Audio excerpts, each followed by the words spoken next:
Este programa es familiar para todas las edades. Puede contener escenas de sexo y violencia. Se recomienda ser visto en compañía de un adulto.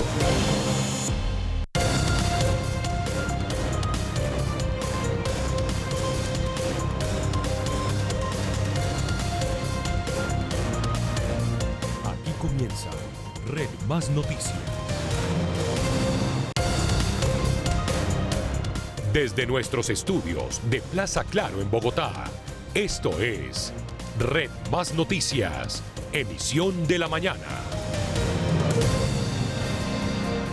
6 en punto de la mañana, bienvenidos a Amanece en Colombia y estamos listos, preparados para llevarles la más completa información en esta, la primera emisión de Red Más Noticias. 2 horas que les hemos preparado con todo nuestro equipo periodístico, el análisis, los invitados y muchas informaciones en esta mañana de jueves 27 de mayo. La noticia sigue siendo el COVID-19. Ayer nueva cifra récord de contagios en 24 horas. Estamos hablando de 23.487 nuevos casos. Muchos dicen que se está empezando a ver reflejado los casos luego de casi llegando a un mes de marchas, de protestas pacíficas y en otro caso no tan pacíficas. 514 personas perdieron la vida el día de ayer a causa del COVID-19. Mucha atención, así amanecemos en la ocupación de UCIs en Bogotá. 97% es la ocupación de UCIs en Bogotá. Les repito, 97%. Tenemos 67 camas disponibles. La ocupación UCI a nivel nacional, 85%. Ayer, el presidente Iván Duque realizó visita en Medellín. Hizo importantes anuncios. Se extiende la emergencia sanitaria durante 90 días y planteó la posibilidad de apertura de bares, de discotecas para ciudades que tengan una ocupación menor del 85% en UCIs. Y se planteó una nueva meta de 20 millones de vacunas aplicadas para el mes de julio. Continúan las marchas, desafortunadamente noche complicada en varios puntos en la capital, sobre todo en el portal de Usme. 130 personas afectadas es el balance que entregó la Cruz Roja. También es complicada la situación en el portal de las Américas, que fue completamente vandalizado. 4 personas han sido detenidas y no solamente ocurrieron estos hechos en Bogotá, también en Bucaramanga, en Pasto, en Manizales, en Jamundí, en el Valle del Cauca, donde sigue siendo complicada la situación. En deportes seguimos muy pendientes de Egan Bernal. Adiós a los equipos colombianos en la Copa Libertadores y adiós a Zinedine Zidane. Fue aceptada su renuncia del Real Madrid. Esta es la primera emisión de Red Más Noticias, 6 de la mañana, 2 minutos. Ya nos vamos con los titulares. El presidente Iván Duque anunció que extiende la emergencia sanitaria por 90 días más, a partir del próximo 31 de mayo. Ministerio de Salud informa en su último reporte 23.487 casos nuevos, la cifra más alta de contagios desde el inicio de la pandemia, y 514 muertes más por COVID-19 en nuestro país. Quedan menos de 2.000 cupos disponibles en UCI a nivel nacional. Violenta jornada de enfrentamientos en Bogotá. La Cruz Roja atendió a 139 personas en medio de las manifestaciones, en su mayoría en el sector de Yomasa, en Usme, de las cuales 5 fueron policías y 134 civiles. El Sistema Integrado de Transmilenio reporta que en las últimas horas 26 buses troncales fueron vandalizados, 14 buses zonales también vandalizados, 52 estaciones estarán sin operación. La cruda realidad en tiempos de paro. Ecopetrol a media marcha. La producción es intermitente y en Barranca hay dificultades para movilizar el combustible. Y en el sector de la construcción las noticias tampoco son buenas. Más de 800.000 empleos están en riesgo. En deportes es oficial. Colombia se queda sin representantes en la Copa Libertadores después de la derrota de Nacional en Chile. Miss Sudáfrica baja la guardia como ejemplo a otras organizaciones de belleza. El concurso aceptará participantes transgénero en su nueva edición.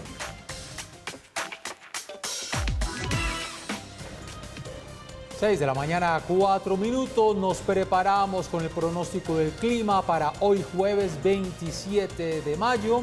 Así que en Bogotá se espera día soleado, temperatura mínima 8 grados, máxima de 17 grados en Medellín. Día lluvioso, temperatura mínima 18 grados, máxima de 26 grados. En Cali también se presentan lluvias. temperatura mínima de 22 grados, una máxima de 32 grados. En Barranquilla se espera día soleado, temperatura mínima 26 grados, máxima de 32 grados. Y en Bucaramanga también tendremos lluvias el día de hoy con una temperatura mínima de 20 grados y una temperatura máxima de 27 grados. 6 de la mañana, 5 minutos. El presidente Iván Duque sigue haciendo presencia en varias regiones de nuestro país. Luego de estar en Buenaventura antes de ayer, estuvo en la ciudad de Medellín. Allí hizo importantes anuncios. Se extiende la emergencia sanitaria por 90 días más a partir del 31 de mayo. También ha dicho que se necesita reactivar la economía. Se abre la posibilidad de que varias ciudades que tengan una ocupación menor en UCIs al 85%, pues puedan abrir bares y discotecas. Tendremos que actualizar la emergencia sanitaria desde el 30 de mayo en adelante, 90 días, pero también tendremos que sacar adelante los decretos de orden público que acompañan esas medidas sanitarias. Hay sectores como el de restaurantes y bares que han sufrido muchísimo y otros sectores de entretenimiento. Y nosotros hoy hemos expresado que a partir de esa nueva regulación que saldrá en los próximos días, tendremos la mayor apertura posible de estos sectores en todos los lugares donde la ocupación de UCI esté por debajo del 85% y obviamente preferiblemente en una tendencia de descenso. El anuncio entonces del presidente Iván Duque: ciudades que tengan un porcentaje menor de ocupación del 85% y con tendencia a la baja, y luego de las reuniones con el comité epidemiológico podrían tener esta apertura gradual de unos sectores que han sido fuertemente golpeados durante esta pandemia. Y esto se da en medio de las cifras del COVID que desafortunadamente siguen en aumento. Ayer nuevamente 23.000 casos de contagio por COVID-19, 514 muertes y una ocupación, Lizeth Martínez, con los buenos días, del 85% a nivel nacional. Las cifras que dio ayer el Ministerio de Salud. Lizeth, buenos días.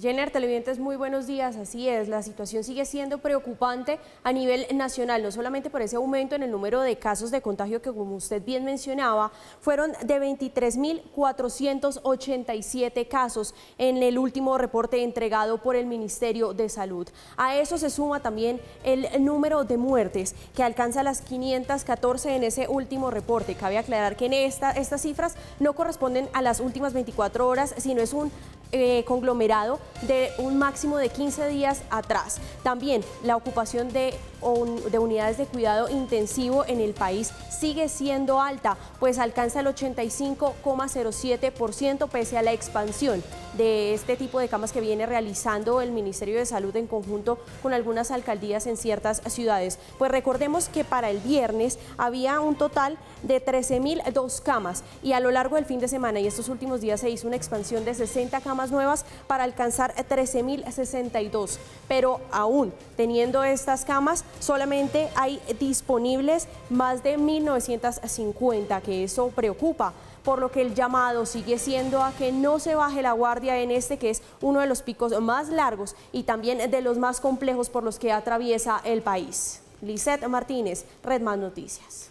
Muy bien, Lizeth, gracias por su informe, el reporte que dio ayer el Ministerio de Salud sobre cómo sigue avanzando el COVID-19. Veíamos entonces el porcentaje que nos presentaba Lizeth, 85% a nivel nacional. Sin embargo, la situación en varias ciudades es muchísimo más grave. Recordamos, Bogotá estamos a un 97%. Preocupa mucho Bucaramanga, que ya ha llegado al 100% de ocupación de las unidades de cuidado intensivo. Ante este panorama complicadísimo, los médicos de la región empezaron a realizar el famoso triage ético a los pacientes más graves.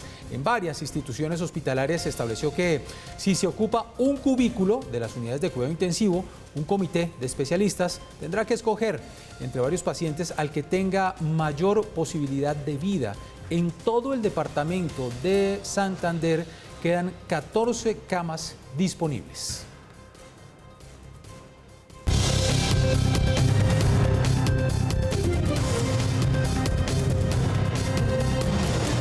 6 de la mañana, 9 minutos. Las noticias en Bogotá. Desafortunadamente, los hechos que ocurrieron el día de ayer, con varias afectaciones en algunas estaciones de Transmilenio, buses vandalizados. La situación más complicada se vio desde muy temprano, ayer en horas de la mañana, en el portal de Usme. Un parte preocupante que ha dado la Cruz Roja Colombiana. 139 personas que fueron atendidas en medio de estos enfrentamientos. Y cuando se dan todos estos hechos, la alcaldesa Claudia López ha hecho también importantes pronunciamientos. Paula Granados, buenos días.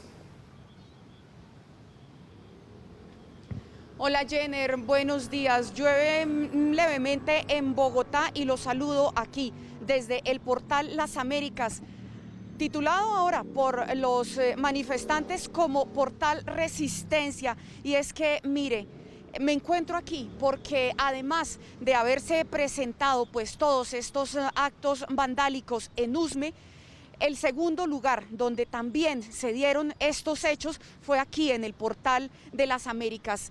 Lo que ustedes están viendo en cámara es el Supercade.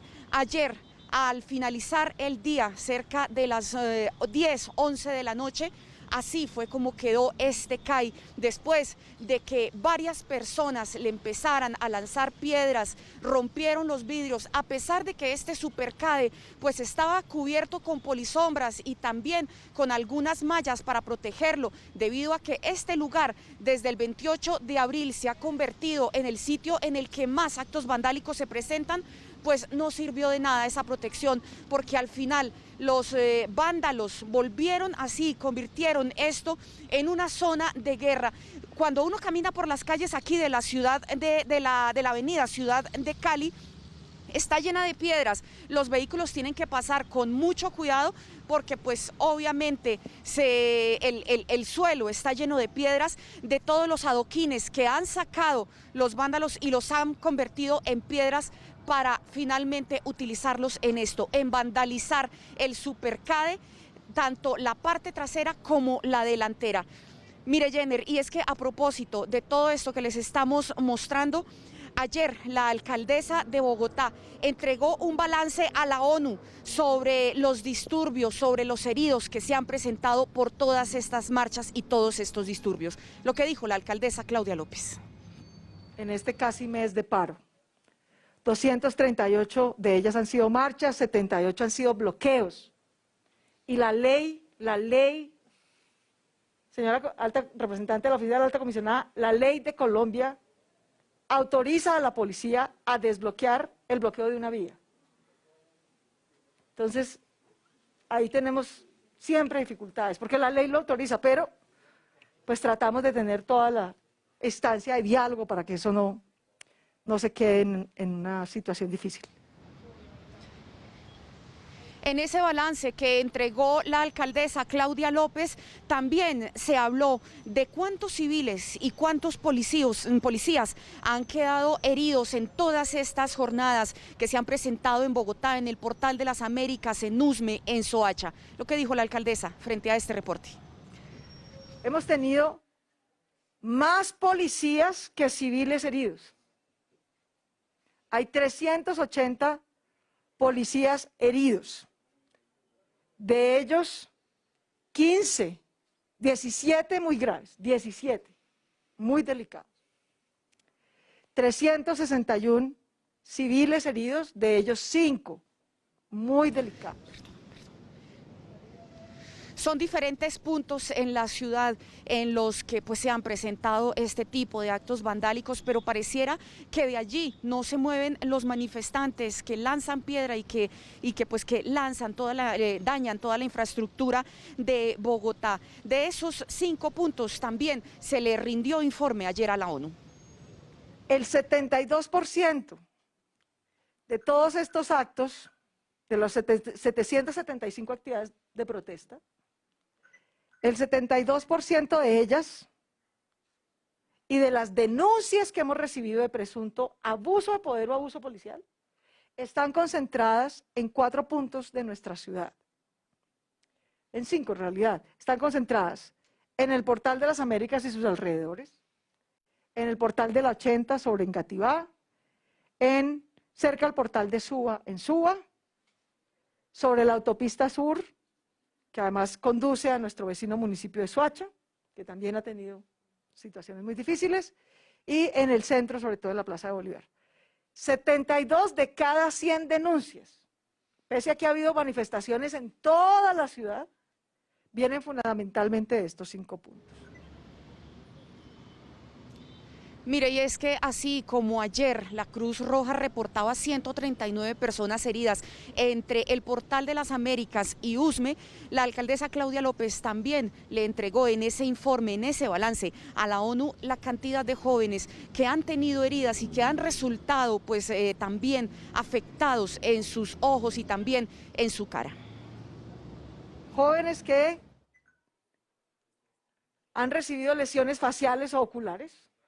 33 jóvenes de nuestra ciudad han tenido lesiones faciales o oculares.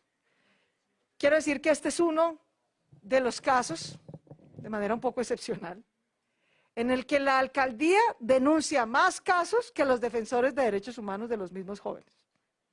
Estaba reunida con ellos ahorita. Ellos tienen documentados 22 casos de lesión facial o ocular. Nosotros que hemos hecho un monitoreo en toda la red pública y privada de salud, todos los días, un poco aquí aprovechando la infraestructura de monitoreo que estableció la Secretaría de Salud para el COVID, la hemos usado también para hacer un monitoreo de cualquier herido por cualquier razón en cualquier centro asistencial que llegue en el marco de las protestas. Por eso sabemos que no son 22, como han dicho las organizaciones de la sociedad civil, desafortunadamente son 33 jóvenes.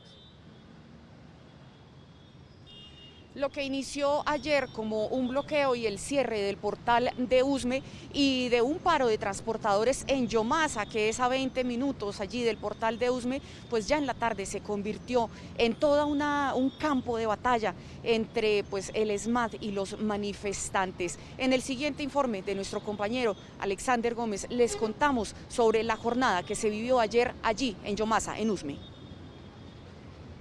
Se vivió durante toda la tarde en el sector de Yomasa, en la localidad de Usme. Allí un plantón en el que participaban cientos de jóvenes terminó en fuertes enfrentamientos con el ESMAD de la policía. Varias personas resultaron heridas y afectadas por los gases.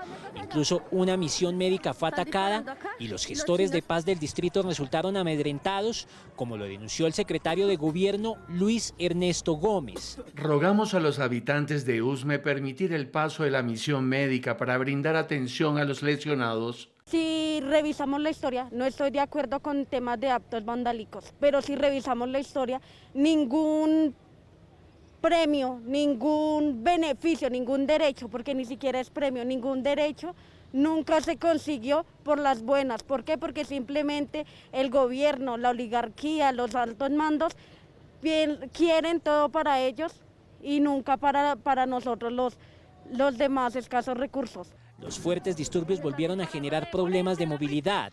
En la avenida Boyacá, en inmediaciones al CAI de la Aurora, centenares de personas debieron caminar y algunos motociclistas debieron usar el separador para movilizarse.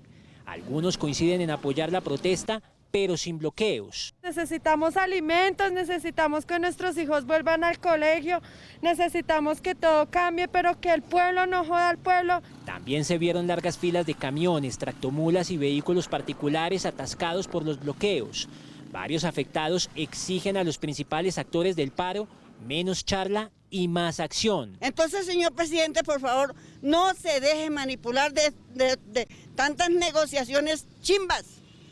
Y mire cómo está el país, mire cómo están las avenidas, todas congestionadas por los famosos de la mesa de paz. Eso no es paz, esos son guerrilleros. Hasta el final de la tarde, el portal de Usme permanecía cerrado por los bloqueos, también las estaciones de Molinos, Consuelo y Socorro. Jenner, sumado a toda esta crisis que vive Bogotá en tema de orden público y la vandalización de la infraestructura en Bogotá, pues a eso sumémosle que ya hoy llegamos a una ocupación de camas UCI del 97%. El distrito señala que en este momento solo quedan 67 camas para atender a personas que estén contagiadas con COVID. Información desde el sur de Bogotá, desde el Portal de las Américas.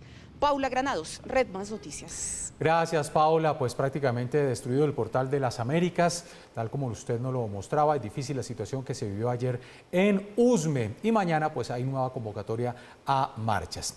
6 de la mañana, 19 minutos, carta que se ha dado a conocer en donde varios exdirectores, exgenerales de la Policía Nacional, pues hacen un llamado a apoyar la institución en medio de los hechos ocurridos, en medio de estas manifestaciones y en medio de la actuación de la fuerza pública. Es una carta que firman varios exdirectores, envían un mensaje de solidaridad a los uniformados, a las familias de los policías que han perdido la vida o han resultado heridos y piden al país abrazar a la institución y pasar la página de estos hechos detrás de los cuales señalan, hay grupos oscuros. 6 de la mañana, 20 minutos, y hay un fallo histórico de la Corte Constitucional. Después de un intenso debate, ordenó entonces reconocer los derechos laborales de las modelos webcam. A través de un fallo sin precedentes en Colombia, la Corte Constitucional reconoció derechos propios de una relación laboral en el oficio de modelaje webcam. La decisión se produjo al resolver una tutela de una mujer que fue desvinculada sin garantías de su empleo cuando tenía 8 meses de embarazo. No lo hago por la plata, porque sí pasé necesidades y muchas, nadie sabe la cola que dio otra persona, pero sí quiero que se haga justicia, porque todo lo que yo sufrí, ¿no? Mis hijos, a mi bebé le negaron una salud desde que lo tuve en el vientre. Para el propietario de la empresa, con la modelo existía un contrato de tipo comercial y no laboral, por lo que desconoció los derechos laborales que ella exigía. Esto sí es un trabajo y muy difícil para las mujeres. No para las mujeres porque es que en este medio trabajan no solo mujeres, trabajan travestis, trabajan gays, trabajan mucha clase de ser humano en este trabajo y es difícil, para todos es muy difícil y más difícil saber que usted trabaja y no le pagan lo que tiene que pagarle. Pese a que la Corte advirtió que en Colombia esta actividad no se encuentra regulada y que el Congreso solo se ha ocupado de intervenir la actividad como fuente de recaudo de impuestos, no se puede desconocer los derechos que la Constitución y la ley protegen. Por lo tanto, basándose en las leyes laborales actuales del Estatuto del Trabajo y las reglas sobre fuero de maternidad y aplicando un enfoque de género al estudio del caso, la Corte decidió resarcir los derechos laborales de la mujer que interpuso la demanda. Ordenó investigar al propietario del estudio frente a la situación de las otras mujeres que laboran allí. En la decisión se exhorta al Legislativo y al Gobierno en cabeza del Ministerio del Trabajo a promover las normas que garanticen los derechos laborales de todas las personas que se dediquen al modelaje webcam. Así se siente tu cabeza con esos fuertes dolores como la migraña. Y así de rápido se eliminan con Ibuflash Migraine. Ibuflash, alivio potente para tu cabeza en un flash. NK, medicamentos totalmente confiables. 6 de la mañana, 22 minutos, es hora de plantear nuestro numeral del día. Están opinando desde muy temprano y tiene que ver con los hechos que hemos visto, que hemos presenciado, que se han vuelto virales a través de las redes sociales, lo ocurrido ayer en Tuluá, lo que ha ocurrido en Jamundí, los actos que se han presentado en distintas estaciones de Transmilenio acá en Bogotá. En fin, lo que hemos llamado los actos vandálicos. ¿Qué hay detrás de estos actos vandálicos? Numeral, tras vandalismo hay. Numeral, tras vandalismo hay. Y se está moviendo bastante. Faga 1977 dice, esto no es vandalismo, es terrorismo, lo que nos están haciendo en el Valle y en todo Colombia. Hugo Perafán nos dice, mafia en contra del paro nacional, fuerzas oscuras utilizadas para deslegitimar las manifestaciones del pueblo. Nos dice aquí Iana Troya, no es vandalismo, es terrorismo, dejen ya de romantizar a los terroristas. En fin, distintas opiniones en Twitter, en Instagram, en Facebook, para que ustedes opinen sobre este nuestro numeral del día. Numeral, tras vandalismo hay. 6 de la mañana, 26 minutos, volvemos con la primera emisión de Red Más Noticias. Hay comunicado de Ecopetrol, ha dicho que debido a las manifestaciones, debido a los bloqueos, la operación de petróleo en nuestro país se ha visto seriamente afectada. Han dicho que temporalmente han tenido que suspender empleos y además hay una gran preocupación porque en estos momentos hay bloqueos en la refinería de Barranca. Ecopetrol informó que se han afectado las operaciones de productos, transporte, refinación y comercialización de crudo por los problemas de orden público que hay en varias regiones del país. De acuerdo con los datos suministrados por la petrolera, la caída en la demanda de diésel y gasolina ha reducido la comercialización de combustibles en 33 y 15% respectivamente, frente a los pronósticos que se tenían para el mes de mayo. Sobre la demanda de gas, Ecopetrol informó que se ha reducido en 16% en los proyectos térmicos e industriales. Entre las zonas más afectadas están los departamentos del Valle del Cauca, Cauca, Nariño, Huila y Caquetá. De otro lado, la empresa rechazó los bloqueos que evitan el normal desempeño de la refinería de Barrancabermeja, hechos en los cuales, según Ecopetrol, tiene el respaldo de la Unión Sindical Obrera. Estos hechos ponen en riesgo el abastecimiento normal de combustibles, vulneran el derecho al trabajo e impiden la libre movilización de nuestros trabajadores y de las familias que residen en la zona industrial. Por ahora se ha logrado mantener la carga de la refinería y se continúa con la entrega de combustibles que se demanda. Tenemos una carga de 200.000 barriles por día, con entregas normales de acuerdo con la demanda actual, y estamos generando empleo para la región y el país. En un comunicado, la petrolera señala que la refinación de hidrocarburos es una actividad de utilidad pública y constituye un servicio esencial para la atención en salud y el transporte de pasajeros. Debido a los problemas de orden público, la producción promedio se ha reducido a 651.000 barriles por día y los departamentos más afectados son Putumayo, Meta, Arauca y Boyacá. Los bloqueos también afectan el suministro de combustibles en varias regiones del país y han ocasionado que en plantas mayoristas los inventarios aumenten, lo que también ha obligado a las empresas a suspender de manera intermitente el bombeo en algunos sistemas. 6 de la mañana, 28 minutos, lo que dice entonces Ecopetrol. También desde el sector de la ganadería hay preocupación. Ellos dicen que hay pérdidas por 420.000 millones de pesos. Es la cifra que ha dado Fedegan. Dicen que estos actos violentos y que los bloqueos están siendo más destructivos que la propia pandemia. La Federación Colombiana de Ganaderos presentó un balance del costo que implica el paro y los bloqueos para el sector. La cifra al día de hoy es de 420.289 millones de pesos. De acuerdo con la Oficina de Planeación y Estudios Económicos del gremio, los productores de leche han perdido 189.000 millones de pesos, mientras que los de carne, más de 230.000 millones. Además del sector ganadero, los voceros del sector agropecuario han presentado cada semana cómo los está afectando los bloqueos que se adelantan en diferentes regiones del país. Fedegan ha insistido que a pesar de esas dificultades, la ganadería se mantiene trabajando como lo hizo en la peor época de la pandemia del COVID-19. De hecho, asegura que el país está viviendo una pandemia peor por cuenta de los bloqueos y el vandalismo. Fedegan denuncia que los ganaderos productores de carne no han podido sacrificar 129.000 animales debido a los bloqueos y amenazas, mientras que los productores de leche no han podido comercializar 186 millones de litros. Las zonas más afectadas son Cundinamarca y Bogotá, donde se calcula pérdidas cercanas a 111.000 millones de pesos. En Boyacá superan los 42.600 millones y Antioquia los 38.000 millones y en los Santanderes los 37.000 millones de pesos. En el suroccidente, donde se han presentado muchos problemas con los bloqueos y protestas, el cálculo es que las pérdidas superan los 31.500 millones en los departamentos de Putumayo, Nariño y Cauca.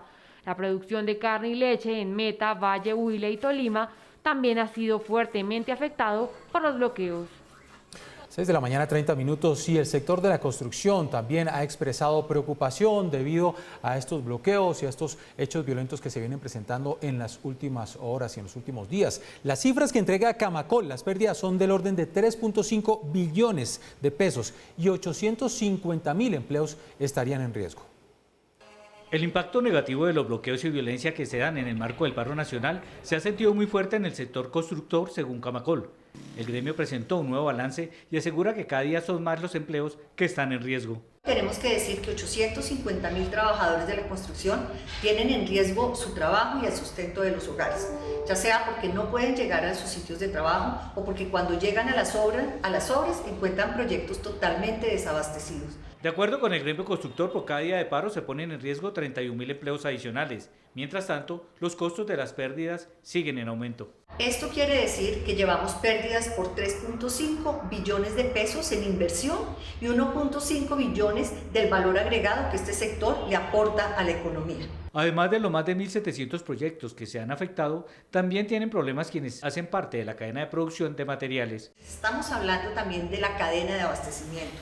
la afectación enorme que sufren los grandes productores, cemento, acero, todo lo que tiene que ver con mampostería, PVC, todo el canal de distribución, de comercio minorista, de ferreteros, de depósitos, las 30.000 unidades productivas, micronegocios que se dedican a la terminación y a los acabados de los proyectos, también están en altísimo riesgo. Los constructores insisten en que hay que levantar los bloqueos y mantener los diálogos para asegurar la seguridad alimentaria, el empleo, la salud y la libertad en general. Muy bien, 6 de la mañana, 32 minutos. La preocupación desde distintos sectores de la economía, Ecopetrol, Fedegan, Camacol. Vamos con más informaciones porque el Centro Democrático ha hecho un fuerte cuestionamiento al senador Gustavo Bolívar por, dicen ellos, buscar dinero para dotar de elementos a la llamada primera línea de las protestas. Lo que dice el congresista es que las críticas lo han ayudado a darle visibilidad a esta recolecta que está haciendo. La campaña que inició Gustavo Bolívar para financiar a la llamada primera línea del paro nacional desató la indignación del Centro Democrático. En una cascada de trinos, el partido arremetió contra el senador petrista. Gustavo Bolívar sigue incitando la violencia contra la fuerza pública, pidiendo dinero para armar a la primera línea, responsables de muchos de los ataques a policías. Para la bancada, las autoridades deben poner la lupa en la actuación de Bolívar. La actitud de Gustavo Bolívar demuestra que no tiene interés diferente al de mantener el caos y de tratar de desestabilizar las instituciones de Colombia. Él no está contento con permanentemente distribuir noticias falsas en sus redes sociales. Ahora busca ser el financiador de los que están bloqueando y sitiando a las ciudades enteras como el Valle del Cauca. Incluso afirman que la recolecta liderada por el congresista es un delito. Recoger dinero para enviarle a quien está actuando con violencia, a quien está bloqueando una vía que perjudica a millones de colombianos, es un delito tipificado en la ley penal colombiana. Por consiguiente, esto no es nada distinto que la estrategia de manipulación ideológica que los congresistas de la izquierda, como Gustavo Bolívar, hacen frente a la opinión pública. El senador, quien es una de las personas más cercanas a Gustavo Petro, informó que en solo 40 horas logró recolectar más de 100 millones de pesos y agradeció a sus detractores porque, según él, le han ayudado con la campaña. Los tiene ardidos, demandando por todos lados, nos han hecho el favor con las demandas de hacer crecer la vaca y de hacerla más famosa. Bien puedan abogados seguir demandando y haciendo escama, que todo esto está redundando en beneficio de los jóvenes que lo necesitan, de sus madres, de sus familias. Expertos en seguridad explicaron qué es la primera línea de las protestas. Las líneas en la protesta social son 4. La primera es la que se conoce como defensa y ataque. Ahí están los escudos y la primera línea de combatientes. La segunda línea es la que se encarga de todo el tema logístico, la tercera de sus heridos y la cuarta de todos los detenidos y los procesos judiciales. Y que en medio de este tipo de manifestaciones normalmente y usualmente legítimas y constitucionales, sacan provecho para consolidar sus objetivos de tipo criminal y por supuesto con fondo comercial. De acuerdo con declaraciones del consejero Rafael Guarín, las autoridades están analizando información de inteligencia para judicializar a personas que desde la primera línea estarían promoviendo actos criminales. 6 de la mañana, 35 minutos y hoy expectativa, nueva reunión entre el Comité Nacional del Paro y el Gobierno Nacional. Lo que hemos conocido es que se ha llegado entonces a este preacuerdo para garantizar la protesta social, que incluye varios puntos. Señor Francisco Maltés, presidente de la CUT, del Comité del Paro Nacional, gracias por acompañarnos. Buenos días. Buenos días, gracias por permitirnos expresar nuestras opiniones. Gracias por la invitación. Bueno, ¿cómo quedó entonces el preacuerdo? ¿Estamos de acuerdo en ese preacuerdo? Hay un preacuerdo que está en la cancha del presidente Duque desde el lunes sobre las garantías para ejercer la protesta social. Ese preacuerdo fue avalado por consenso por la bancada del Paro Nacional y estamos a la espera que el presidente Duque nos llame a firmarlo para poder empezar la negociación del pliego de emergencia. ¿Qué puntos quedaron en ese documento, señor Maltés? Bueno, necesitamos garantías para ejercer la protesta social. No se puede invocar, por ejemplo, la conmoción interior para que haya cuando hay protesta social en Colombia. No pueden militarizarse las protestas sociales. El ejército tiene la concepción y constitucionalmente de resguardar las fronteras, debe resguardar los bienes estratégicos que tiene la nación y no necesariamente, y no debe estar en las protestas sociales. Eso es un asunto de la Policía Nacional. De igual manera, el tema de las armas por parte de la policía en las protestas sociales es desde todo punto de vista inconcebible. Hemos visto centenares de videos en los cuales agentes de la policía presuntamente disparan contra manifestantes. Sí. La fuerza debe ser el último mecanismo que se emplee para reprimir la protesta social pacífica. Y ustedes tienen conocimiento, señor Maltés, porque nos dice, está en manos del presidente. Desde el gobierno les han dicho, ¿cuándo se va a firmar el documento? Esperamos que esa firma sea hoy para poder iniciar la negociación del pliego de emergencia que presentamos hace un año. ¿Cómo reciben ustedes la llegada del doctor Emilio Archila como nuevo jefe negociador en reemplazo de Miguel Ceballos? Ya le ha hecho algunas declaraciones, lo importante, ha hecho no solamente los puntos, sino que quede bien hecho este documento para podernos sentar a una mesa de negociación formal, pero tienen que hacer determinadas consultas con otros ministerios para poder firmar este acuerdo. ¿Cómo reciben ustedes la llegada del doctor Archila? Bueno, estamos teniendo unas negociaciones de carácter institucional entre el gobierno nacional y el Comité Nacional de Paro. Entonces, las personas que llegan no expresan opinión diferente a la institucional. Aspiramos que la llegada del doctor Archila le dé un empujón y le ponga mayor velocidad a la negociación. Si se firma el documento el día de hoy por parte del presidente Iván Duque, el llamado a las convocatorias de las marchas se va a seguir manteniendo. Hoy es jueves, hay una marcha convocada nuevamente para el día de mañana. Bueno, el paro se mantiene porque las condiciones que generaron el paro y que le pedimos solución al presidente desde junio del año pasado se mantienen. Entonces vamos a continuar en el paro en medio de la negociación.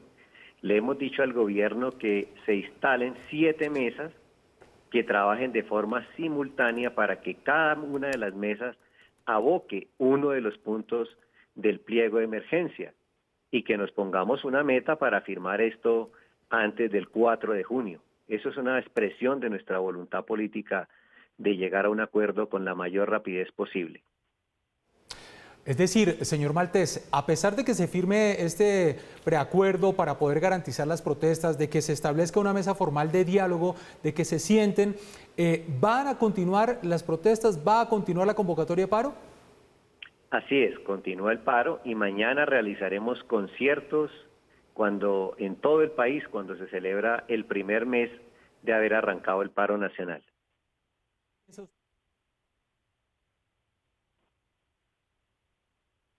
¿Qué piensa usted que continúen las protestas, que por supuesto son legítimas, pero en medio de una situación de orden público muy complicada? Lo que está viviendo el Valle del Cauca es muy difícil. Ya muchos han calificado no solamente de actos vandálicos, sino de actos terroristas. Lo que sucedió en Tuluá, lo que sucedió en Florida, lo que ha sucedido en Jamundí. Los bloqueos continúan y además el COVID que no se va. Ayer 23.000 casos de contagio por COVID-19 y muchos dicen, efectivamente, estamos viendo el resultado de estos contagios después de varias semanas de marchas. Bueno, nosotros en todos los puntos de concentraciones masivas de gente hay lo que hemos llamado los corredores humanitarios que están funcionando. Creo que el mismo gobierno nacional lo ha reconocido. Segundo, es ajeno a nuestra forma de protestar los actos vandálicos, es ajeno a nuestras prácticas. Y tercero, la responsabilidad de este proceso de paro es del gobierno nacional. Nosotros le presentamos el pliego al presidente el 20 de junio del año pasado. Sí. Y los puntos que presentamos siguen teniendo vigencia hoy, porque como lo dice el pliego, el petitorio es de emergencia. Hay hambre en Colombia, necesitamos discutir ese tema. 17 millones de personas se acuestan con algún grado de hambre en Colombia. 21 millones de personas en la pobreza. Eso es un tema de discusión central del pliego que radicamos hace un año en la presidencia de la República, que debió haberse atendido oportunamente por el presidente. Sin embargo, señor Maltés, claro, es válido lo que usted dice, pero también ahí ya empieza a haber preocupación después de muchas semanas de las marchas, pero sobre todo de bloqueos donde varios sectores económicos dicen, están levantando la mano, están diciendo, estamos en alerta. Veíamos el informe que nos daba Ecopetrol, Camacol, también estaba hablando Fedegan, en fin, varios sectores que dicen, ojo, esto está resultando más destructivo que la propia pandemia porque están en riesgo los empleos, que son los que ustedes, por supuesto, dicen defender. Y además hay un comunicado de la CGT, de la seccional de Medellín, donde también llama la atención a ustedes, al Comité del Paro, en el sentido de que, por favor, tenemos que cuidar el empleo porque de pronto nos va a salir más cara esta negociación. Y sobre ese tema, el 10 de mayo nos reunimos con el presidente de la República, después de un año de haber insistido en la reunión. En esa reunión el presidente nos dijo que todo estaba bien, nos dijo que aquí no había problemas, que él no negociaba porque todo estaba bien y que sobre las garantías que le pedíamos, que las autoridades estaban actuando en el cauce de la ley. Esa fue la respuesta del presidente el 10 de mayo, cosa que comunicamos públicamente. A las pocas horas el presidente se dio cuenta de que estaba en un error político muy fuerte y entonces dijo que sí negociaba el pliego de emergencia, pero no las garantías. Y 10 días después dijo que negociaba el tema de las garantías para ejercer la protesta social. Entonces es evidente que hay una actitud del gobierno dilatoria sobre todo este proceso que es necesario de tener en cuenta. El 10 de mayo, cuando el presidente nos invitó a la Casa de Nariño, debió haber empezado la negociación de las garantías tal como se lo planteamos y hubiera sido posible que esto ya se hubiera solucionado. Pero también vemos que hay una lentitud o dilación en la presidencia de la República sobre este tema. Claro, señor Maltés, entendiendo eso, pero es que respetuosamente le digo, no me respondió la pregunta. A pesar de que según ustedes haya habido algún tipo de dilación, se haya extendido todo este proceso, pero si ya hay una luz verde, si ojalá hoy se firma un documento, si se puede establecer una mesa de negociación formal, ¿por qué seguir insistiendo en el paro en medio de la negociación cuando otros sectores que son los que crean el empleo dicen, ojo, están en riesgo eso que tanto pueden estar defendiendo en estos momentos? El pliego de emergencia que hemos presentado es un plan de choque para preservar la salud, el empleo y la producción. Si las personas que son desempleados, los que han sido desplazados de la violencia, personas mayores de 65 años que no tienen posibilidades de pensionarse, 10 millones de personas que estamos pidiendo la renta básica, tienen esa renta básica, que es una cosa temporal por 7 meses, van a poder tener capacidad de compra y reactivan la economía. Si el gobierno accede a que haya el pago del salario a los trabajadores de las pequeñas y medianas empresas, se va a preservar el empleo y hay poder de compra. Es que ahí está el quid del asunto. El quid del asunto no es levantar el paro, excúsenme. Nosotros levantamos el paro y si la gente no tiene capacidad de compra, ¿qué es lo que está sucediendo hoy? No va a pasar absolutamente nada. Creo que aquí hay un error de muchos empresarios y del gobierno de pretender buscar el río muerto arriba. Claro. Si la gente no tiene capacidad de compra, podemos levantar el paro y la gente sigue aguantando hambre. Podemos levantar el paro y no se genera empleo. Creo que a esto hay que echarle mucha cabeza para evitar buscar el muerto donde no está. Pues es el presidente de la CUT, Francisco Maltés. Señor Maltés, gracias por atendernos. Estamos muy pendientes. Muy Ojalá rápidamente una mesa de negociación. Feliz día. Gracias, muy amables.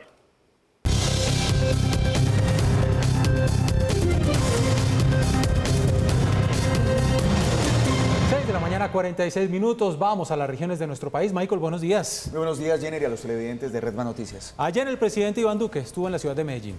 Estuvo en la ciudad de Medellín, pasó revista a la capital del departamento de Antioquia, se reunió con algunos comerciantes y también visitó a varios de los transeúntes con los que se encontró en la calle. Allí, Santiago Ocampo, muy buenos días, nos entrega los detalles de todos los anuncios que hizo el presidente de la República. Cordial saludo para usted y los televidentes. En la visita del presidente a la ciudad de Medellín, se confirmó que el sector privado en Antioquia se interesa en tener a partir del próximo 1 de julio el plan de empleo juvenil del gobierno, a través del cual subsidiarán un 25% de un salario mínimo a aquellos empleadores naturales o jurídicos que le den trabajo a los jóvenes colombianos. Con la gobernación, la alcaldía de Medellín y los demás alcaldes del departamento nos pongamos una meta de cuántos miles de empleos se van a generar a partir del segundo semestre. Nosotros tenemos listo ese canje del 25% y queremos que el sector privado le diga a los jóvenes, aquí están ustedes con estas plazas abiertas para ser contratados, sin muchísimo peregrinaje, sin muchísimas trabas, sino que sea concretico, donde esté el subsidio y el sector privado abra los puestos de trabajo. La iniciativa tendría una vigencia de un año, lo cual se contará desde el inicio de este próximo 1 de julio. De acuerdo con el dirigente colombiano, el programa tendrá prioridad en el Congreso de la República con el fin de que se pueda ampliar el periodo de duración. Desde la ciudad de Medellín informó para Red Más Noticias, Santiago Ocampo Ciro. Muchas gracias, Santiago, y hasta el próximo 31 de mayo estarán cerradas las principales vías del departamento del Valle del Cauca. ¿La razón por cuál es? Alejandro Muñoz, muy buenos días. Hola, ¿qué tal? Muy buenos días. Son dos razones. La primera es que se busca, en medio de la alteración del orden público, preservar el bienestar de los vallecaucanos y garantizar el derecho a la protesta pacífica. Y la segunda se debe al aumento de casos de COVID-19 que tiene en alerta a la red hospitalaria. Por ello, la medida de cerrar fronteras está encaminada al cumplimiento de ese deber, pues existen algunos puntos de bloqueo, aclarando que no son todos, que en el departamento no son protesta pacífica, pues incumplen los mínimos de convivencia y respeto por la sociedad vallecaucana. Por otro lado, con la implementación de caravanas de emergencia con el acompañamiento de la Dirección Nacional de Tránsito y Transportes de la Policía y el Ejército Nacional, en el Valle del Cauca se garantiza la apertura de rutas viales para abastecer a los 42 municipios con bienes y servicios. Es la información que se registra desde Cali, en el Valle del Cauca. Alejandro Muñoz, Red Más Noticias, buenos días. Y desde la ciudad de Barranquilla, el alcalde Jaime Pumarejo le envió un mensaje al gobierno nacional que es hora de que todos los alcaldes y gobernadores trabajen de manera unida en medio de esta situación por la que está pasando el país. Kimberly Martínez, muy buenos días. Hola, muy buenos días para usted y los televidentes. En medio de la reunión, el mandatario distrital dijo que es momento de trabajar unidos y pidió que cese la violencia en el país. Todos los alcaldes, sin importar de qué ciudad sean, tienen la responsabilidad de trabajar colectivamente. Todos los alcaldes de las ciudades capitales le hacemos un pedido a todo colombiano: no más bloqueos, no bloqueemos la vida, no bloqueemos el empleo, no bloqueemos la salud ni la educación. Vamos a sentarnos a hacer, a construir, a proponer, no a destruir. Entre los grandes retos para Barranquilla que Pumarejo le planteó al presidente Iván Duque está la candidatura de los Juegos Panamericanos 2027, la recuperación integral de la Ciénaga de Mallorquín, las inversiones en saneamiento de caños y el sistema integrado de transporte masivo. El comentario de Mauricio. Hace 36 horas estábamos registrando ese viraje que dio la alcaldesa de Bogotá, Claudia López, en algunas de sus políticas y en su manera de entender el fenómeno social que se está dando alrededor del paro. Ustedes recordarán que reseñamos que esos virajes en sus políticas involucraban el reorientar parte de la inversión pública en el distrito, más o menos 2 billones de pesos, hacia darle más empleo a los jóvenes, a las mujeres, etcétera, etcétera. Pero además de eso, un cambio de actitud frente a lo que viene sucediendo con los actos violentos. Y en ese sentido, ella ya había anunciado que iba a convocar a entidades internacionales, a ONGs, a observadores, para que ayudaran a entender qué está pasando en la ciudad y qué ha pasado en términos de afectación de derechos humanos. Pues bien, diciendo y haciendo, ayer la alcaldesa de Bogotá, Claudia López, hizo dos cosas muy significativas. La primera de ellas, le entregó un reporte, tremendo reporte, muy completo, a la delegada o la representante de la comisionada de Naciones Unidas para los Derechos Humanos, de Michelle Bachelet, en Colombia, diciéndole que allí está la información que han recogido las autoridades acerca de las afectaciones de derechos humanos en la ciudad desde el 28 de abril hasta el presente, y dice que va a seguir recogiendo la información y entregándola también a observadores y a organizaciones como las Naciones Unidas. Con un elemento muy importante, no solamente se trata de ver las víctimas de un lado o del otro lado, sino todo el conjunto de víctimas. No se trata solamente de tener en cuenta las cifras oficiales, sino también las cifras de ONGs. Y ese conjunto de información arroja datos interesantes en primera instancia, que señalan que 380 policías han sido heridos en Bogotá. 380 policías han sido heridos y 361 civiles, más policías que civiles han sido heridos, y de esos 380 policías, desde el 28 de abril, hay 17 que han sido heridos con cierto nivel de gravedad importante, y de los 361 civiles hay 5 heridos con nivel de gravedad importante. Aparte de ellos, una víctima fatal, ustedes recuerdan cómo la registramos en el noticiero. Pero aparte de tener esas cifras y de entregarlas a Naciones Unidas para que Naciones Unidas vaya complementando la información, porque el llamado de la alcaldesa es que se haga un diagnóstico conjunto y se den recomendaciones para mejorar la gestión de la administración, también hizo una cosa importante, y es que nombró al antiguo defensor del pueblo, al doctor Carlos Negret, como relator especial que recoja la información de los hechos de las últimas semanas, así como la información de afectaciones de derechos humanos en los incidentes de septiembre del año pasado también en la capital. Y esa relatoría especial entrará a engrosar la información que entra a ser analizada por la misma administración y por estos observadores. Por supuesto que ha habido una reacción del gobierno nacional que está haciendo lo contrario, no está permitiendo que entren entidades internacionales, al menos todavía, a evaluar la situación en Colombia. Y hubo un pronunciamiento incluso de algún funcionario del gobierno diciendo por qué la alcaldesa no va directamente al defensor del pueblo o no va directamente a la Procuraduría para resolver estos temas. ¿Por qué va a Naciones Unidas? No sé cuál sea la respuesta que tenga la alcaldesa, pero probablemente haya un ensayo de respuesta, o por lo menos parcial, en un hecho. Acuérdense ustedes que cuando arrancó el paro el 28 de abril, el defensor del pueblo estaba en su finca en Anapoima con sus guardaespaldas, las camionetas blindadas, atendiendo desde Anapoima lo que sucedía en Bogotá. Quizás eso dé para que algunas autoridades digan, yo como que me voy por otro lado. Tenemos que volver a la realidad que vive nuestro país. A esta hora saludamos al ministro de Justicia, Wilson Ruiz. Ministro, buenos días.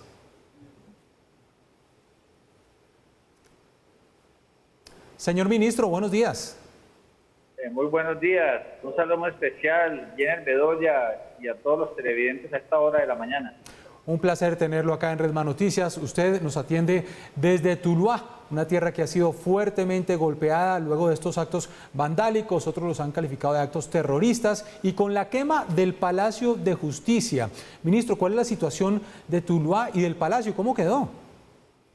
Hombre, la verdad yo quedé bastante angustiado, quedé muy acongojado el día de ayer en horas de la tarde, visitando el Palacio de Justicia, que era una joya arquitectónica de más de 100 años, y lo he dicho públicamente, eso no es ninguna cuestión de una marcha pacífica ni vandalismo, es un acto terrorista, están atacando nada menos que la majestad de la justicia.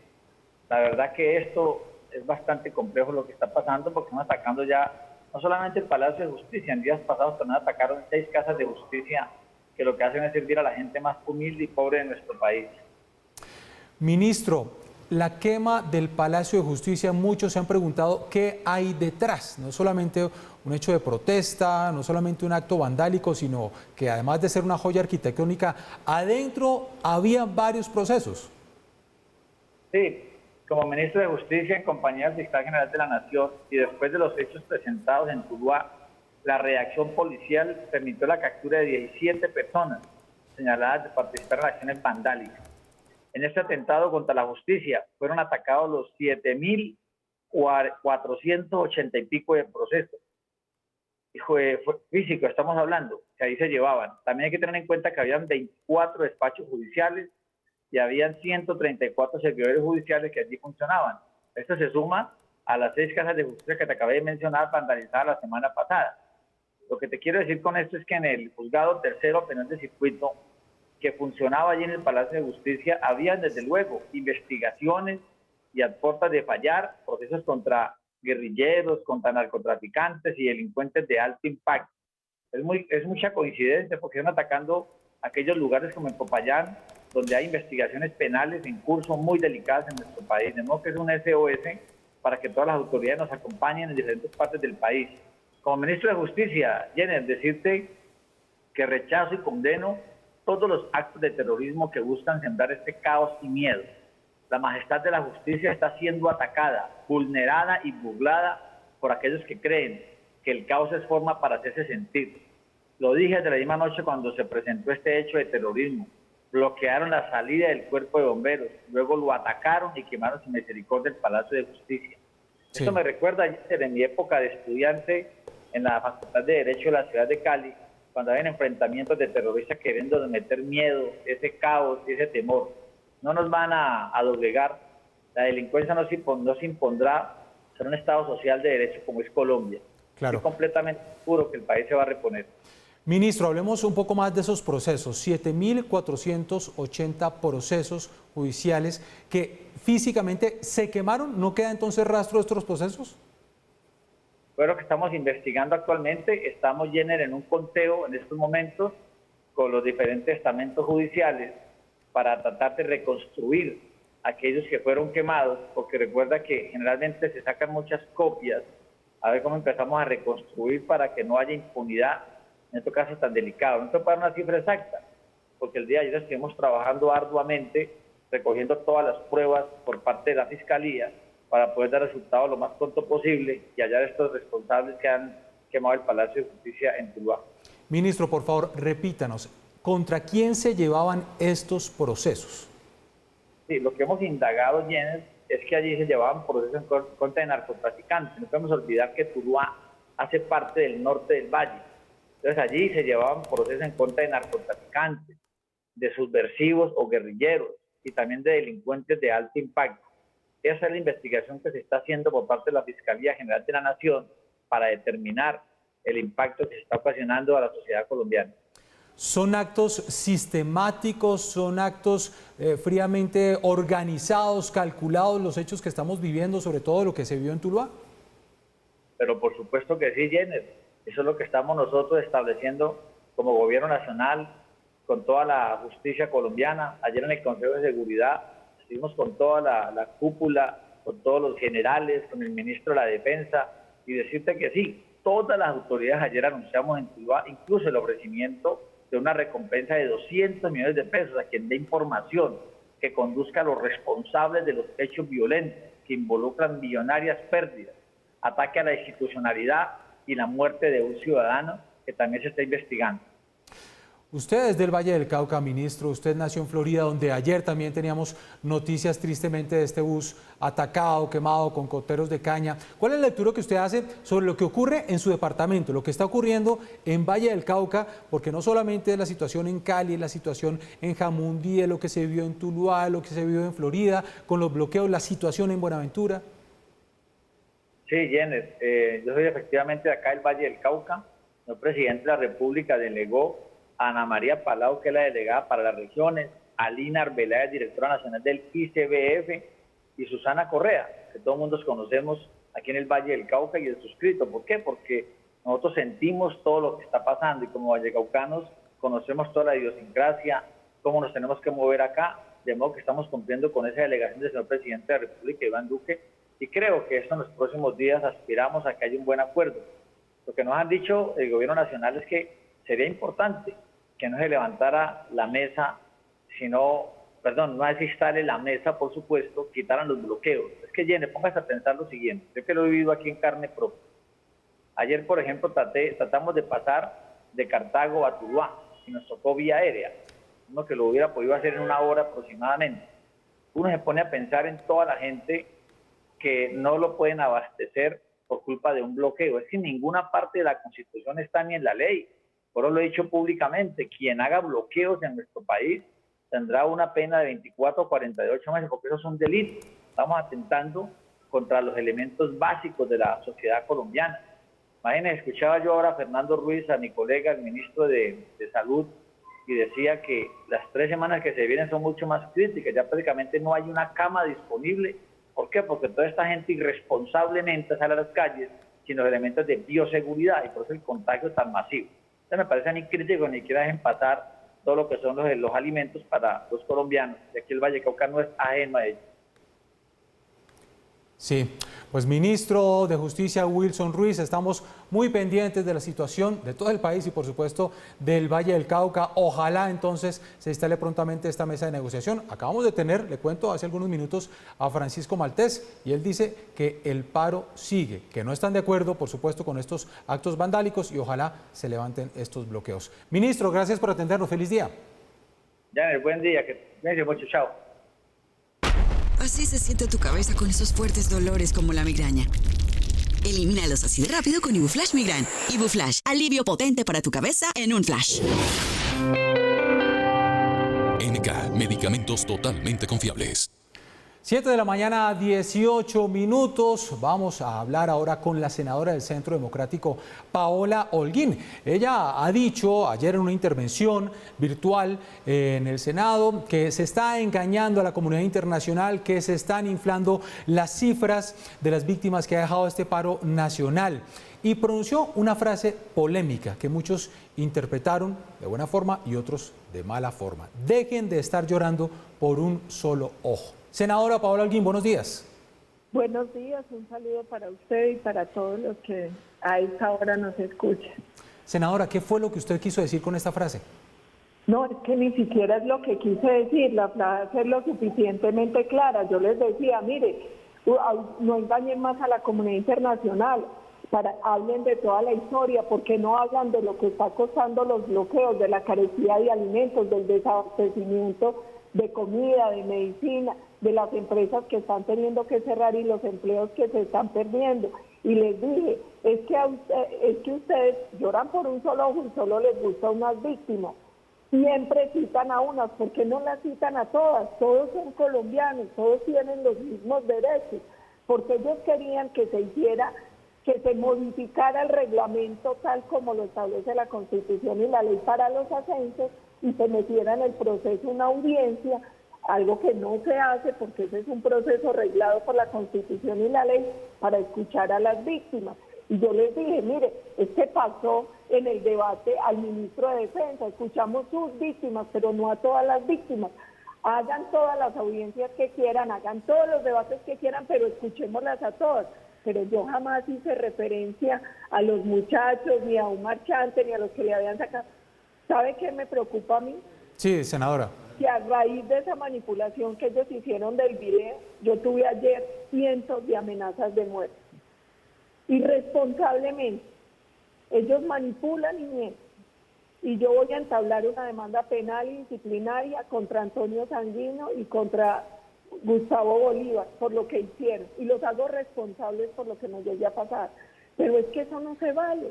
Sí. Mire, hay derecho en democracia a la oposición, claro que sí, al debate, claro que sí, pero no a la mentira. Es que ellos se están basando en una estrategia muy ruin que se denomina posverdad o mentira emotiva, donde distorsionan de manera deliberada la realidad, distorsionan los hechos objetivos, apelando a emociones y apelando a crear unos sentimientos de odio y resentimiento en la gente. Claro. Eso hace mucho daño a la democracia.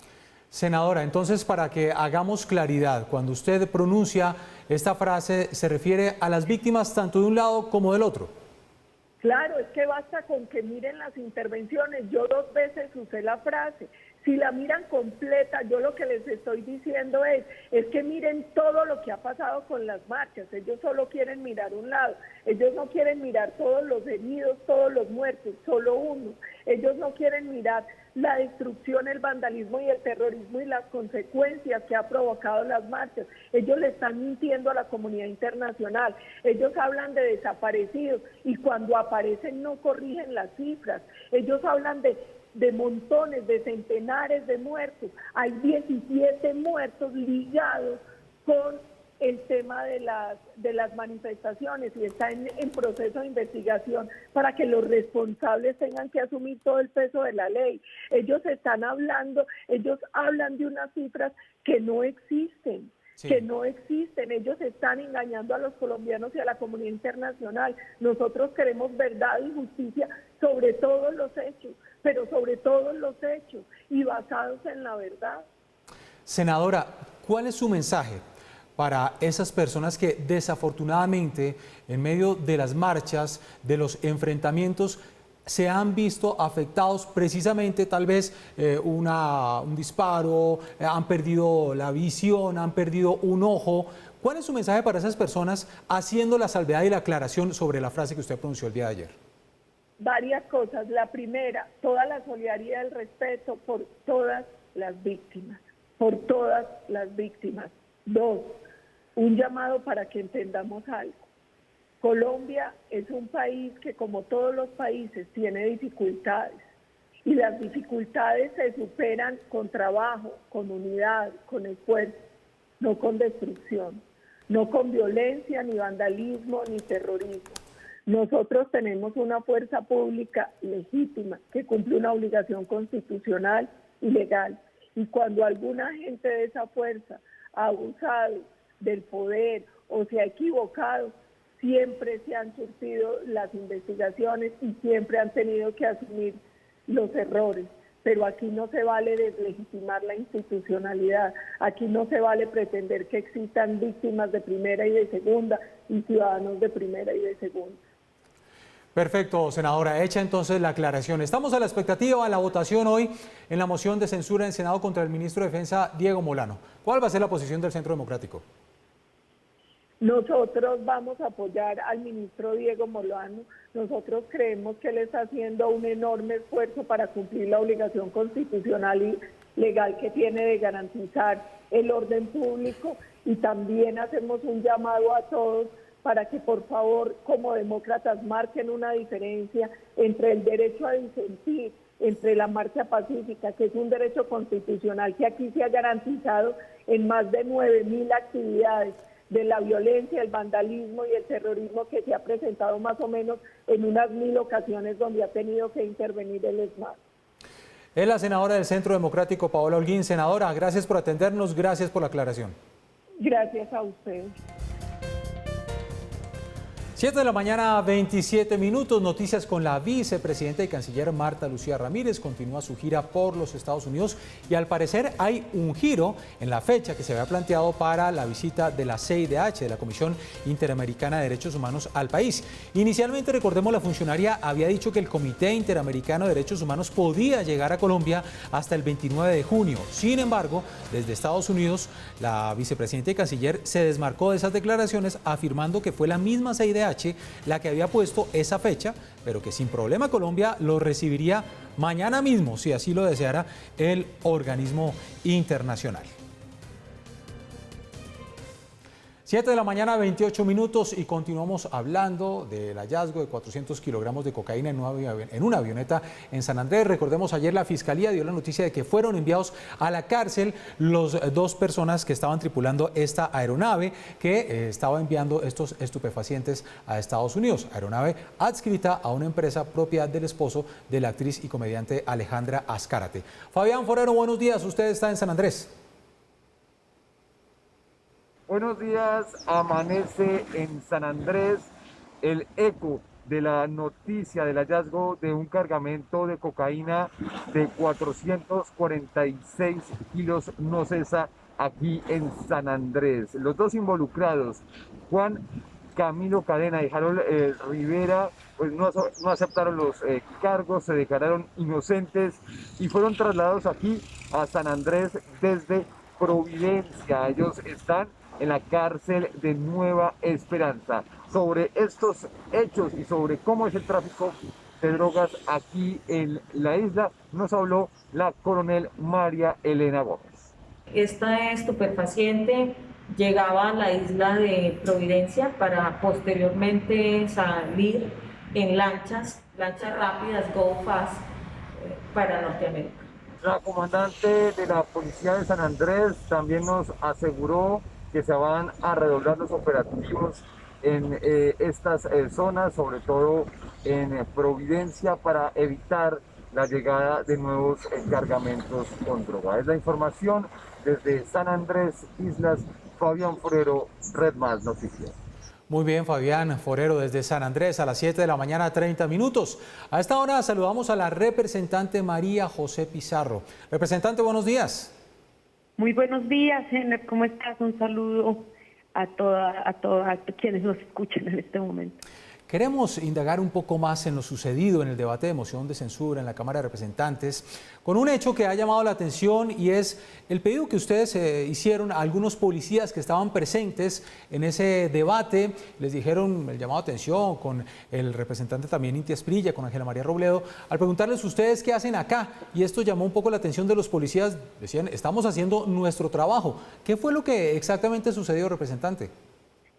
Pues bueno, lo primero es que a mí me genera mucha tristeza que lo que haya brillado en un debate de control político absolutamente serio y en el cual además yo defendí a policías y a soldados, pues haya terminado en una situación que de alguna manera ha sido, pues digamos, recogida fuera de contexto por parte de quienes grabaron ese video. Lo que sucede en ese momento es que estábamos en un debate que era pues un debate muy sensible, los ánimos de alguna manera caldeados también.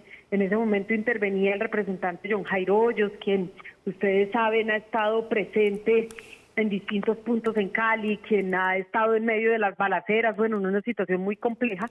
Se le va el sonido, él sigue hablando y empiezan a callarlo, a decirle cállese, cállese.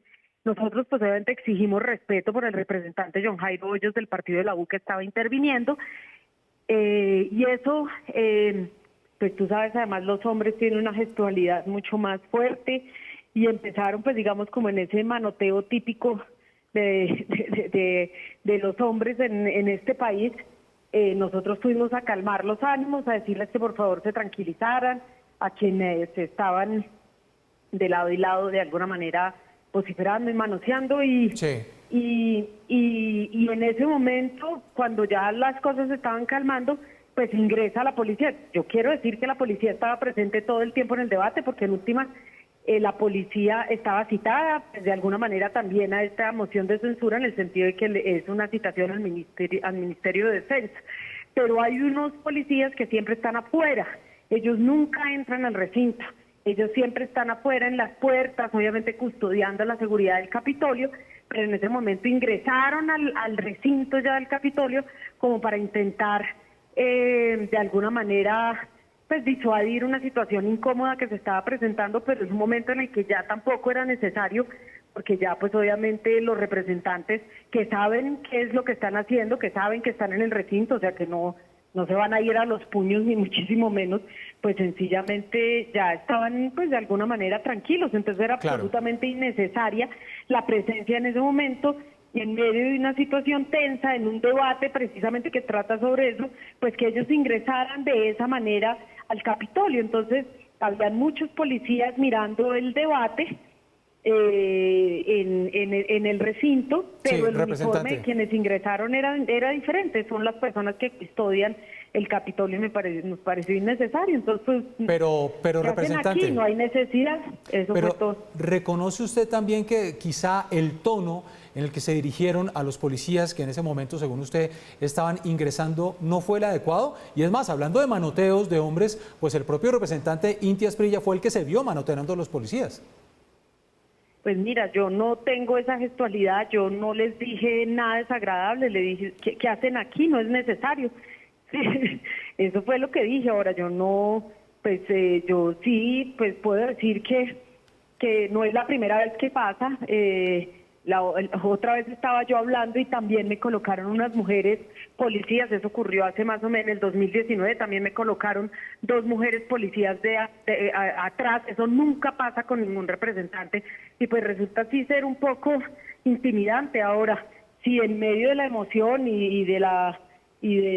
pues alguien habló un poco más fuerte, pues normal, sí, se piden las excusas, que claro debe ser así. En ese sentido, en ningún momento hubo la intención ni de agredir, ni de faltarle al respeto a la fuerza pública, pero también nosotros exigimos respeto, el Ejecutivo es independiente del Legislativo y el Legislativo es autónomo y pues tampoco tienen por qué estar custodiándolo a uno mientras habla o ingresando para intentar calmar una situación que en últimas no va a pasar a mayores.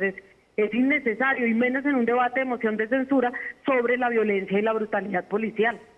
Claro, pero efectivamente pues no se presentó ningún hecho lamentable de exceso, de brutalidad policial en esos momentos. Usted nos acaba de decir algo... para nada. Okay, Ni tampoco se presentó una situación de agresión y de insultos y Importante. de maltrato a la policía. Eso tampoco se dio. Entonces ahí es cuando las cosas se salen de contexto, porque eso tampoco se presentó. Claro, importante entonces es algo que usted nos dice, representante. Dijo, salgan, claro. pero porque es innecesario absolutamente. Ustedes, pero bueno, me pareció entender, piden entonces demasiada excusas. testosterona en el Congreso. Tal vez necesitamos más mujeres en el Congreso. Claro que sí, pero la presencia de los hombres también es importante, hombres y mujeres por igual. No, claro, de todos. Lo único que digo es que hay que calmar un poco los ánimos, que Claro. estamos en una situación muy tensa y que cualquier cosa, pues obviamente termina exaltando la situación. El representante John Jairo estaba casi llorando después de lo que vive, y también es llamar al respeto a los colegas. Si hay un congresista que está interviniendo en esa situación de angustia, Sí, pues me representante. parece también muy irrespetuoso callarlo de esa manera. Claro, representante, en todo caso, en lo que le acabo de escuchar, usted pide excusas. Yo sí, siempre. Es que además yo defendí a los miembros de la fuerza pública en mi intervención en el debate de moción de censura, y fíjate que eso no lo recogieron los medios de comunicación ni lo recogen las redes sociales, a pesar de que yo, pues digamos, cuestioné mucho la situación en la que ellos también se encuentran.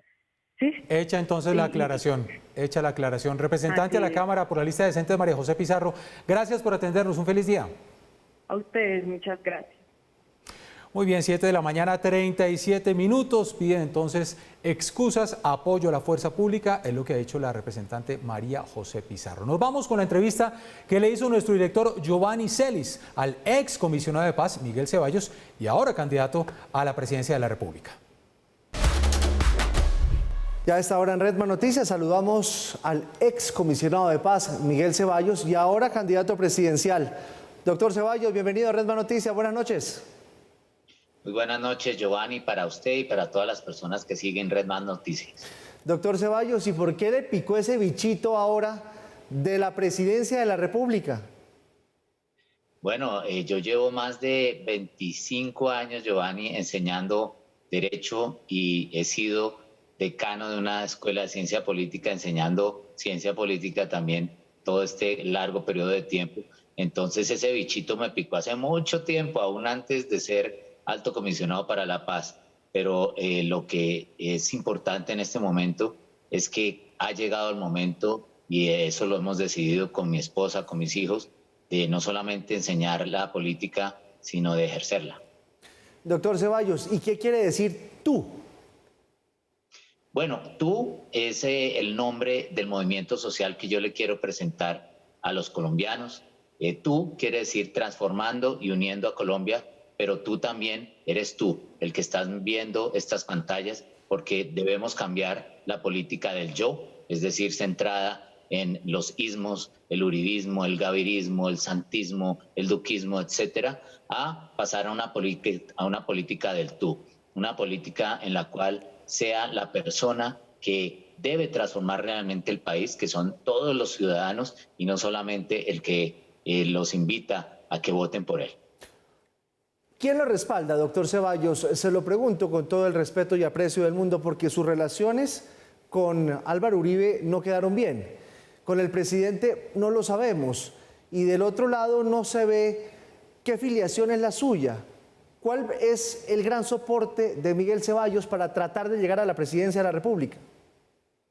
Bueno, el gran soporte no siempre tiene que ser expresidentes ni partidos. Por eso la propia ley prevé, Giovanni, la existencia de movimientos sociales que se pueden inscribir para competir. Si la ley y la Constitución no previeran la posibilidad de que surjan nuevos liderazgos, imagínese usted, no habría dinamismo ni político ni social. En ese sentido, yo tengo una ventaja, y es que no le tengo que pedir permiso a Uribe, tampoco, menos aún a Petro, y menos aún a Santos. Esa es la propuesta. Yo estoy listo para algo que ya hice, y fue pedirle permiso a mi propia alma. Ella me lo dio y acá estoy para decirle a todos los colombianos que es urgente transformar a Colombia, pero si no lo hacemos unidos, no vamos para ninguna parte. Doctor Ceballos, pero hay quienes dicen que tanto candidato de la centro o centro derecha termina beneficiando es a Gustavo Petro. Pues Giovanni, yo hasta ahora no he visto ni un solo candidato, todos son precandidatos. Yo estoy picando en punta, yo soy candidato, tengo que conseguir las firmas, pero soy candidato. El resto anda buscando que lo elijan coaliciones, pidiéndole permiso a los distintos colores políticos. Yo no le pido permiso a nadie. Yo soy, por ahora, el que ha dicho con toda claridad que es candidato y no estoy pidiéndole permiso a nadie. En ese sentido, más bien esa pregunta sería para todos aquellos que quieren ser candidatos y no han sido capaces de decirlo. ¿Quién lo va a financiar, doctor Ceballos? Porque eso cuesta mucha plata. Bueno, por ahora yo tengo para mostrarle al país lo que está publicado en la página web de la presidencia en mi declaración de renta. Tengo unas muy buenas deudas en varios bancos y bueno, de pronto aumentarlas y me siguen dando crédito. Y por otro lado, pues buscar el apoyo de los colombianos. Mire, usted no se imagina desde cuando esta mañana anuncié que iba a presentar esta candidatura, la cantidad de personas que me han llamado ofreciendo el apoyo. Siempre habrá apoyo. El tema del dinero no debe ser el centro de las campañas. Por eso tal vez es que se han desdibujado tanto. Acá lo importante es la voluntad, el compromiso y sobre todo la experiencia, Giovanni. Yo he mostrado una experiencia en cargos que he ejercido en el sector público. Yo fui viceministro de Justicia y de Interior en la época precisamente de Álvaro Uribe, a quien sigo respetando y porque lo respeto, le digo las cosas de frente como debe ser. Y también llevo casi 3 años como alto comisionado para la paz, pero el país y usted han sido testigos que he tenido que enfrentar de las situaciones más difíciles del gobierno, como negociar la propia minga indígena 30 días en una carretera, conversando y construyendo espacios con los indígenas. He tenido que enfrentar el tema tan difícil como el ELN y hemos logrado algo que nunca se había hecho y era crear un espacio de interlocución liderado por el propio Vaticano, con el Papa Francisco y también con Carlos Ruiz Massieu, representando a las Naciones Unidas y al secretario general. Eso no tiene muchos precedentes y he terminado mi labor con la frente en alto, construyendo una mesa que parecía imposible con el Comité Nacional del Paro. Ahí hay mucho que mostrar, hay experiencias claras y visibles y por supuesto un colombiano más. Yo soy nieto de un campesino que nació en Cogua, acá al lado de Zipaquirá, y de una mujer colombo-brasilera que nació en el Amazonas, y mis padres, mis familiares del lado de mi padre son samarios. Yo soy hijo de toda Colombia y eso es lo que tengo para ofrecer. Doctor Ceballos, pero ¿por qué abandonó el barco justo en lo peor de la tormenta? ¿No era mejor quedarse a cerrar el acuerdo con el Comité de Paro y buscar un levantamiento del bloqueo? Porque es que usted se va del cargo, deja unas negociaciones a medias y el país se pregunta, ¿se va para aspirar a la presidencia en el momento más difícil del país en tantos años? Hay que decir una cosa, Giovanni, con toda claridad. Yo ya había renunciado a mi cargo cuando el presidente me pidió que liderara este inicio de una mesa de garantías, porque ni siquiera hay una mesa de negociación. Era necesario hacer un documento que ya está listo de preacuerdo de garantías y ese lo lideré yo. Entonces, para aclararle a los colombianos, yo no estoy abandonando nada, estoy ayudando a mi presidente Duque hasta el último momento en el que yo le había anunciado que estaría. Y se lo explico, yo renuncié oficialmente a mi cargo el 3 de mayo de este año y ya el presidente lo sabía, pero me pidió que lo acompañara en la aproximación con el Comité Nacional del Paro, precisamente conociendo y entendiendo mi talante de tender puentes y los hice. Yo no abandoné el barco, lo dejé flotando para que siguiera navegando. Doctor Ceballos, muy rápidamente y para terminar, Álvaro Uribe fue de Seguridad Democrática, Juan Manuel Santos fue La Paz. ¿Qué propone Miguel Ceballos? Miguel Ceballos quiere dejarle un legado muy importante a los colombianos y por eso el nombre de mi movimiento es Tú. El primer legado es que confíen en ustedes, no se dejen guiar por las falsas expectativas de candidatos que prometen cosas incumplibles. Lo segundo es que el legado más importante que nos ha dejado 200 años de democracia es la libertad, y yo quiero que cuando mi periodo termine, si ustedes tienen la voluntad de elegirme como su presidente, sigamos siendo un país libre. Pues doctor Miguel Ceballos, nos resta desearle toda la suerte en esta campaña presidencial que arranca ya oficialmente como candidato. A ustedes muchas gracias. Tú eres el más importante.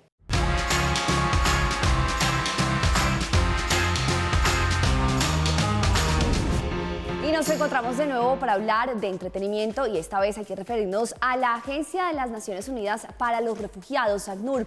Y es que resulta que están buscando talentos por América Latina y el Caribe, y por supuesto Colombia es protagonista también de otra de las campañas importantes que se llama Somos Panas. Pues una de las jurados y la encargada de cazar estos talentos, estas manifestaciones artísticas, está con nosotros a esta hora Gabriela Tafur, ex Miss Colombia. Bienvenida a Red Más Noticias. Gracias, Paola, muy contenta de estar acá con ustedes hoy. Pues empecemos hablando de estos talentos que estás buscando. ¿Desde cuándo hasta cuándo se ha abierto esta convocatoria para nuestro país? Claro que sí. Hasta el 6 de junio estamos recibiendo videos a través de la página web del ACNUR y de las redes sociales del ACNUR, @ACNUR, en donde cualquier persona que esté de su casa, que tenga un talento, sea para las artes, sea para el canto, sea para el baile, lo que sea, puede mandar sus videos. La idea es que en estos videos expresen una forma de solidaridad, que reciban de la mejor manera a las personas que de alguna manera han tenido que emigrar o que son desplazados, o que cuenten una historia de cómo ha sido para ellos esta situación. Pueden ser colombianos, venezolanos, de cualquier parte del mundo. En últimas, la idea es generar integración a través del talento. ¿Y qué pasa después del 6 de junio? ¿Qué pasa con todos esos talentos como jurado cuando se empieza a ejercer esa función de selección de quienes son más talentosos, diría yo, o cuáles son los criterios?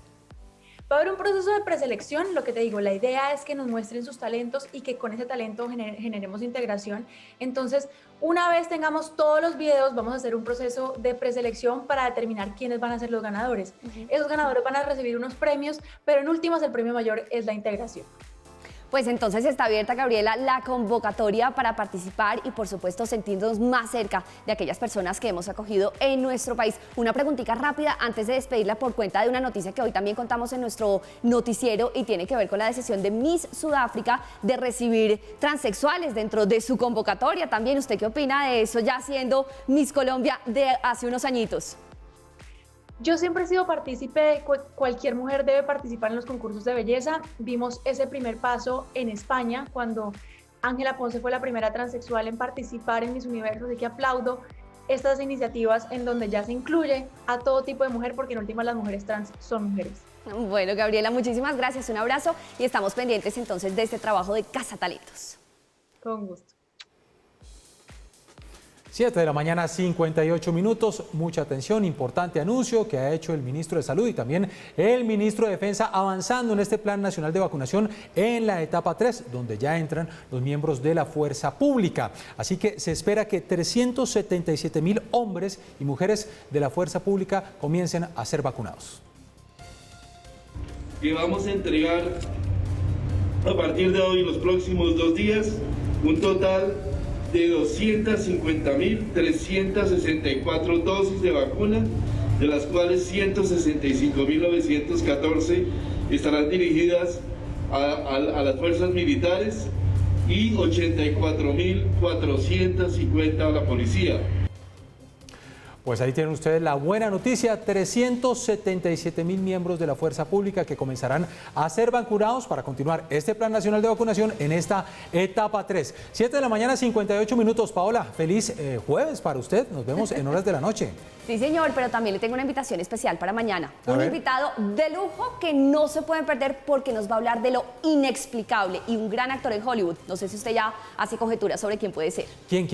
John Leguizamo, mañana. John Leguizamo, sí, señor. Está estrenando serie colombo-americano, ¿no? Colombo-americano, muy joven, se fue a los Estados Unidos, pero alcanzó a estudiar aquí en el colegio, entonces también nos cuenta partes de esas anécdotas que tiene. Estaremos entonces muy pendientes. Chao, Paola. Ya falta un minuto para las 8 de la mañana. Hasta aquí esta primera emisión. Al mediodía estaremos en nuestra emisión con todo el resumen de noticias de Colombia y el mundo y esperamos tener buenas noticias de nuestra colombiana María Camila Osorio. A ver si gana y entra al cuadro principal del Roland Garros. Hasta entonces.